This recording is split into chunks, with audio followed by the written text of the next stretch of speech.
ሰላም ክቡራትና ክቡራን ተከታታዮቼ እንደምን አላችሁ? እኔ በጣም ደህና ነኝ። ዛሬም እንደተለመደው በወሳኝ መሰረታዊ የህግ ፕሮግራም መጥቻለሁ። በዛሬው ፕሮግራሜ የመንደር ውል ምንድነው? የመንደር ውልን መሰረት አድርጎ ቋሚ ንብረት የሚገዛ ሰው እጣ ፈንታው ምንድነው? የመንደር ውል ላይ የፌዴራል ጠቅላይ ፍርድ ቤት ሰበር ሰሚ ችሎት የሰጠው ውሳኔ ምን ይመስላል የሚለውን የምነግራችሁ ይሆናል ማለት ነው። እንግዲህ ብዙ ሰዎች ሰፈር ውስጥ በተዋዋሉት የተወሰነ ሽማግሌ ጠርተው በተዋዋሉት ቤት ንብረት ሲገዙ እናያለን። ያ የመንደር ውል ተቀባይነቱ ቅቡልነቱ ምንድነው? እንዲሁስ የመንደር ውል ለምንድነው በህግ የተገፋው የሚለውን የምነግራችሁ ይሆናል ማለት ነው። እዚህ ቻናል አዲስ ሆናችሁ ቻናሉን ላይክ፣ ሼር፣ ሰብስክራይብ በማድረግ አብራችሁኝ እንድትሆኑ በታላቅ አክብሮትና ትህትና ጠይቃለሁ። ቀጥታ ወደ ዛሬው ፕሮግራም ይገባል።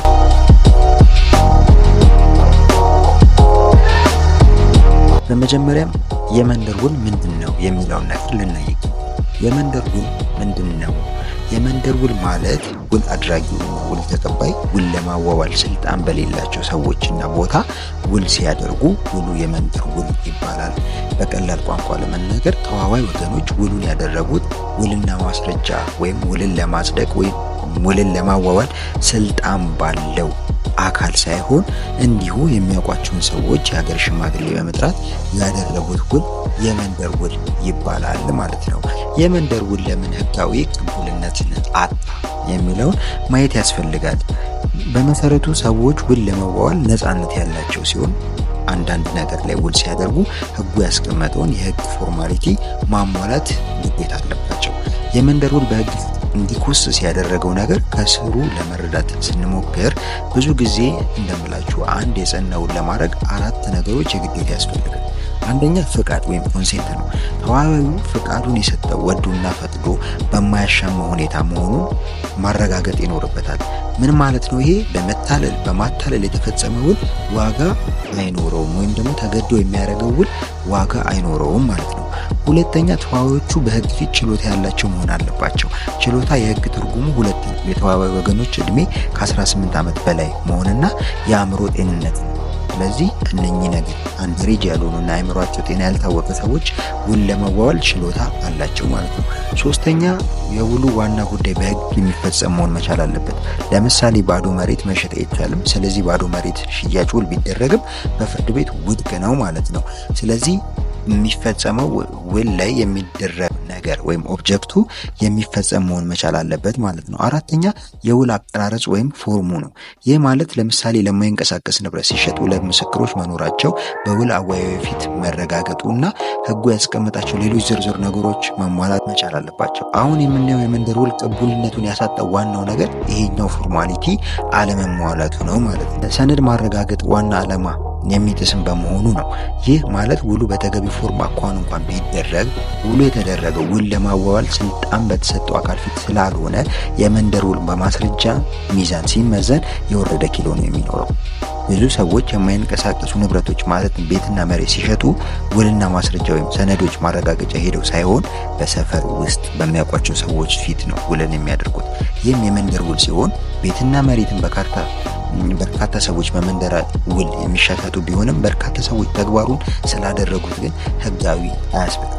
ይህ የመንደር ውል በህግ ተቀባይነት የማይኖረው የሰነድ ማረጋገጥ ዋና ዓላማን የሚጥስ በመሆኑ ነው። በአጠቃላይ የመንደር ውል ተቀባይነት ያጣው ውል ለማዋዋል አግባብ ባለው አካል ፊት ስላልተደረገና ስላልተረጋገጠ ነው ማለት ነው። እዚህ ጋር ውል መኖሩ ተዋዋዮቹ እስካልተካካዱ ድረስ የውል መረጋገጥና ለማረጋገጥ ምን ፋይዳ አለው ብላችሁ ታስቡ ይሆናል። ሆኖም ግን ውል በውልና ማስረጃ በኩልና በሰነዶች ማረጋገጫ መደረጉ እጅግ ጠቃሚ ነው። አንደኛ በተዋዋዮቹ መካከል ያለውን የውል ግንኙነት ለማጽናት መረጋገጡ እጅግ ጠቃሚ ነው። መንደር ውል አድርገው ድንገት መካካድ ቢመጣ የነበረው የውል ግንኙነት ማስረዳት አዳጋች ነው የሚሆነው።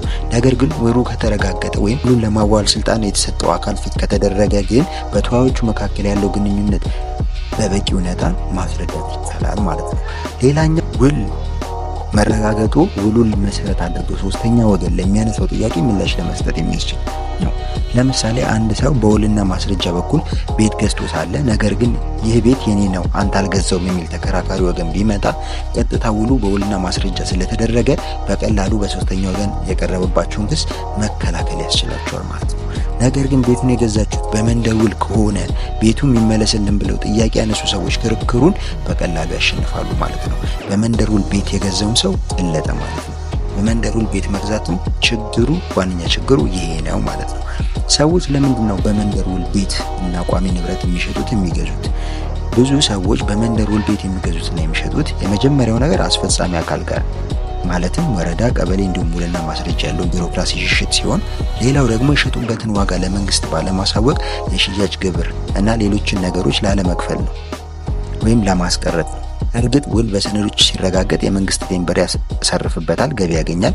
ገዢና ሻጭ ሰነዱን ይዘው ክፍለ ከተማ ሲሄዱ ወይም ወረዳ ሲሄዱ ወይም የመሬት አስተዳደር ሲሄዱ የመንግስት አካል ቀረጥ ሊጥል ይችላል። ከዚያም ገቢ ያገኛል። ተዋዋዮቹ ህጋዊ ሰነድ ይዘው ስለቀረቡ ህጋዊ አገልግሎት አግኝተው የስም ማዞሪያ አሹራ ይከፍላሉ። ይህ ደግሞ ጤናማ አገልግሎት ሂደት ነው። ነገር ግን ሰዎች ይህንን ነገር ላለመክፈል ሽያጭ በመንደር ውል ያደርጋሉ። ይህ ደግሞ ተገቢ አይደለም። የትኛውንም የቋሚ ንብረት ሽያጭ ሲደረግ በጽሁፍና ውሉን ለማዋዋል ስልጣን በተሰጠው አካል ፊት መደረግ አለበት ማለት ነው። አስረግጬ የምነግራችሁ ነገር ውል ለማዋዋል ስልጣን በተሰጠው ፊት ነው የቋሚ ንብረት ስትገዙም ስትሸጡም መደረግ ያለበት። በመንደር ውል የተሸጠ ንብረት እጣ ፈንታው ምን? በፍርድ ቤት ቀርቦ ያልተመዘገበ ውል ወይም በውል አዋዮች ፊት ያልተረጋገጠ የመንደር ውል እንደ ህጋዊ ተቆጥሮ አፈጻጸም ሊቀርብበት አይችልም። በዚህ ላይ ምንም ብዥታ መኖር የለበትም። የማይንቀሳቀስ ንብረት ሽያጩን በጽሁፍ መሆን መቻል አለበት። በሁለቱም ምስክሮች ፊት መሆን መቻል አለበት። በአዋዩ ፊትም እንዲሁም መሆን መቻል አለበት። ይህ በእንዲህ እንዳለ የሀገሪቱ የመጨረሻ ፍርድ ቤት የሆነው ሰበርም ቢሆን ከውል አዋዋይ በውልና ማስረጃ ውጭ የተደረጉ የመንደር ውሎች ይጸናሉ ወይስ አይጸኑም በሚለው በተለያየ ጊዜ የተለያዩ ውሳኔ ሰጥቷል። የማይንቀሳቀስ ንብረትን ለማስተላለፍ ወይም የማይንቀሳቀስ ንብረት መብትን ለማስተላለፍ የሚደረገው ውል በፍርድ ቤት ወይም ውል ለማዋዋል ስልጣን በተሰጠው አካል ፊት ካልተደረገ ተቀባይነት የለውም። ነገር ግን ከተወሰኑ የሰበር ችሎት ውሳኔዎች በመነሳት የመንደር ውል ህጋዊ ተብሎ የሚቆጠርበት አንዳንድ ሁኔታዎች አሉ። የመንደር ውል በውል አዋዩ ፊት ካልተመዘገበ ድረስ ተቀባይነት አይኖረውም በሚል በመዝገብ ቁጥር 83674 ፌዴራል ጠቅላይ ፍርድ ቤት ሰበር ሰሚ ችሎት ፍርድ ሰጥቷል ማለት ነው፣ ወይም አስገዳጅ ህግ ትርጉም ሰጥቷል። በመሆኑም በመንደር ውል ውልን ለማዋዋል ስልጣን በሌላቸው ሰዎች ፊት ውልን ማድረግ ገዢና ሻጭን በኋላ ላይ ላልተፈለገ ወጪና ኪሳራ እንዲሁም ንትርክ ይዳርጋል ማለት ነው። ስለዚህ በአጠቃላይ እንደ ህግ ባለሙያ የትኛውንም ቋሚ ንብረት ስትገዙም ሆነ ስትሸጡ በመንደር ውል ባይሆን እጅግ ተመራጭ ነው። ውልን ለማዋዋል ስልጣን ባለው አካል ፊት ሄዳችሁ ውል መዋዋል አለባችሁ ማለት ነው። ለዛሬ ያስኩላችሁ ፕሮግራም ይህንን ይመስላል። በቀጣይ ሌላ መሰረታዊ የህግ ፕሮግራም እስከምንገናኝ መልካም ጊዜ፣ ቸርን ሰንብት።